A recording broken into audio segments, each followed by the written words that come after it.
এদিকে ঢাকায় আগামীকাল সকাল ৯টায় হামের বিশেষ টিকাদান শুরু হবে বলে জানিয়েছে স্বাস্থ্য মন্ত্রণালয়। প্রথম পর্যায়ে টিকা দেওয়া হবে ৩০টি উচ্চ ঝুঁকিপূর্ণ এলাকায়।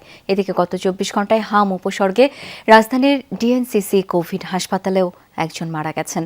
হাম আক্রান্ত হয়ে প্রতিদিনই হাসপাতালে ভর্তি হচ্ছে সদ্য জন্ম নেওয়া শিশু থেকে বয়স্করা।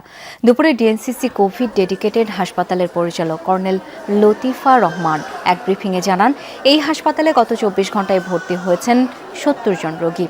এখন পর্যন্ত সর্বমোট চিকিৎসা নিচ্ছেন ৩০৪ জনের বেশি।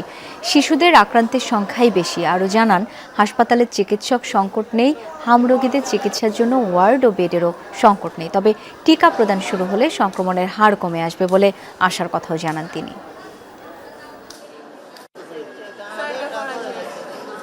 ভ্যাকসিনগুলো আপনার বাচ্চাদেরকে দেওয়া এবং এই ব্যাপারে আপনারা আমাদেরকে সাহায্য করেন। ইনশাআল্লাহ এই হামের প্রকোপ খুব তাড়াতাড়ি কমে আসবে। প্যানিক হওয়া দরকার নেই। দরকার হচ্ছে শুধুমাত্র সঠিকভাবে সরকারি সব কাজে অংশগ্রহণ করা এবং সঠিক চিকিৎসাটা পেয়ে আপনার বাচ্চাকে সুস্থ